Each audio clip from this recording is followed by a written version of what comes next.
For nearly a decade, Jeremy Wade stared death in the face, diving into the world's most dangerous rivers to chase monsters no one thought were real.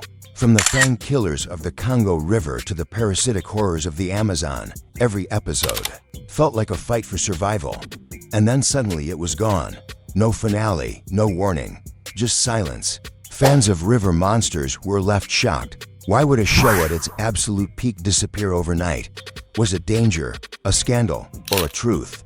More shocking than anyone imagined, the truth, revealed by Jeremy Wade himself, was unlike anything fans expected. When River Monsters ended in 2017, many assumed it was due to ratings or shifting priorities at Animal Planet. But Wade admitted the real reason. He had simply finished his mission. He had a personal bucket list of the most legendary freshwater predators in the world, and by the 9th season, he had caught them all. He didn't walk away because of burnout or fear. He walked away because the list was complete. In a television world where shows often drag past their prime, Wade did the unthinkable. He ended it on his own terms. This revelation shocked fans, but it also fit Wade's character perfectly. Unlike many reality stars, Wade never chased fame or scripted drama. He was focused only on truth. His mission from the very start of River Monsters was crystal clear: to investigate myths, track down dangerous freshwater species, and uncover the truth behind stories that haunted communities for generations. Each journey wasn't just about catching a fish, it was about solving a mystery. And once that list of mysteries had been solved, Wade knew it was time to stop. So what exactly was on Jeremy Wade's legendary monster list? Some of the creatures he hunted were the stuff of nightmares. In northern India, villagers whispered about the goonch catfish of the Kali River, a beast rumored to drag adults underwater. Locals told chilling tales of people vanishing without a trace. Most outsiders dismissed it as folklore until Wade set up camp, spoke to witnesses, and pulled a monstrous goonch from the depths. The fish, growing over 6 feet long and weighing up to 200 pounds, had razor-sharp teeth and a terrifying jaw power that could easily overpower a human. What once seemed like a legend was suddenly undeniable. In the Amazon basin, Wade pursued the arapaima, one of the largest freshwater fish in the world. This armored predator can grow more than 10 feet long and weigh over 400 pounds. Local fishermen told Wade stories of broken ribs and shattered boats caused by its thrashing. To track it, he ventured into mosquito-choked swamps, poisonous snake-filled forests, and unstable wooden canoes that could collapse beneath him at any moment. When he finally faced the arapaima, it wasn't just a catch, it was proof of how myth and science collide in the wild. But perhaps the most infamous creature on his list was the Goliath tigerfish of the Congo River basin. With fangs the size of human fingers and the speed of a barracuda, it looked like something out of a nightmare. Locals refused to swim anywhere it had been spotted.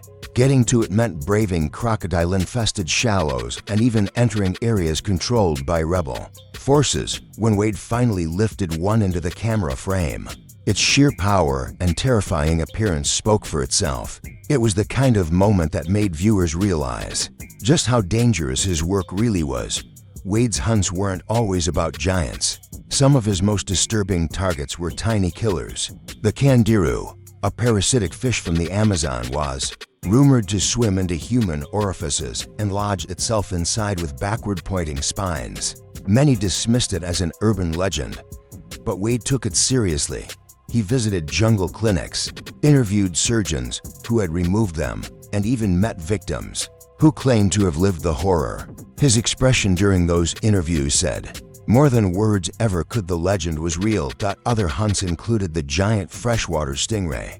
In Pakistan, a flat, disc-shaped beast capable of weighing more than 700 pounds and armed with a venomous tail spine as long as a knife. Catching one required multiple men to pull it from the water, proving why local fishermen feared it for generations. Wade also chased the Pariba catfish of the Amazon, strong enough to tow anchored boats, and tested the shocking power of the electric eel, which can deliver a 600-volt strike strong enough to stun a horse. Each episode unraveled not just a creature, but the myths, fears, and truths surrounding it. While fans watched the thrilling final product on Animal Planet, life behind the scenes was far more grueling. Filming river monsters often meant trekking into the remotest corners of the planet, with no roads, no electricity, and no medical help for hundreds of miles. The crew carried equipment through crocodile waters by canoe, survived on military rations, and battled blistering heat and relentless insects. During filming in Papua New Guinea, Wade contracted dengue fever, halting production for nearly a month. In Africa, armed guards once stopped the crew near a restricted zone, demanding to know if they were spies. Each trip was a gamble with health, politics, and survival. And then there was the creative pressure.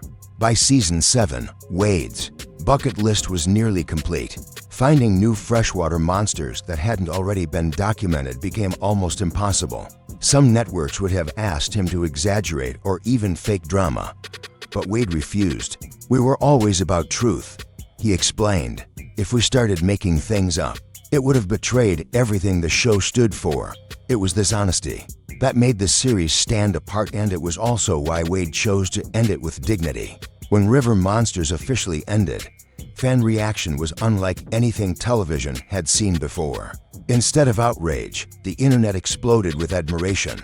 On Reddit, one viral thread declared, "River Monsters ended because Jeremy Wade literally ran out of monsters to catch."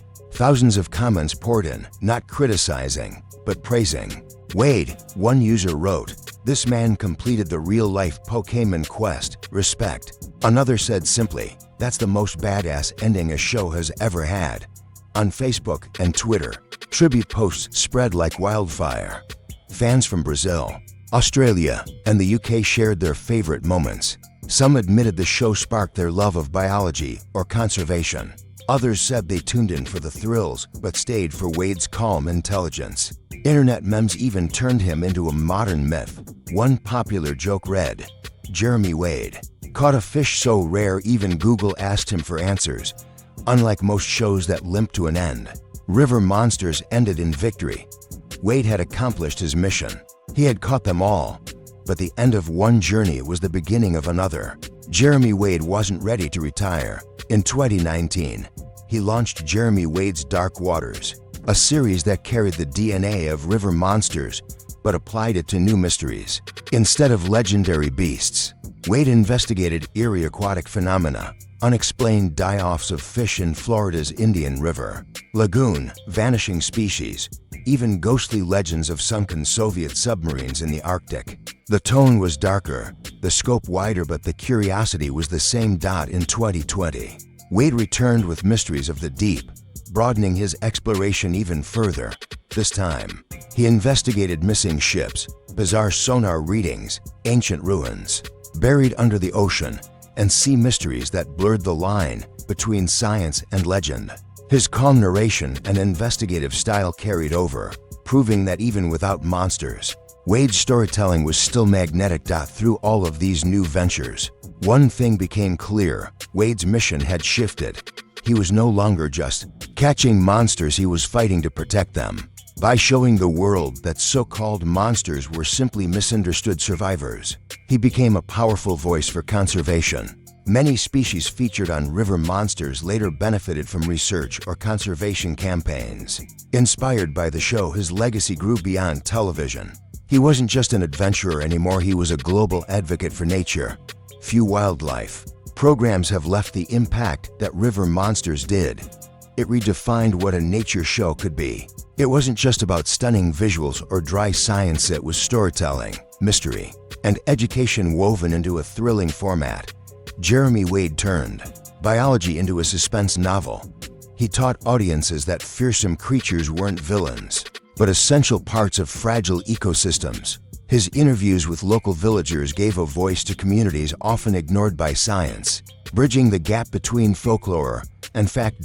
By the end of the show, Wade had transformed from a solitary fisherman into a respected global figure.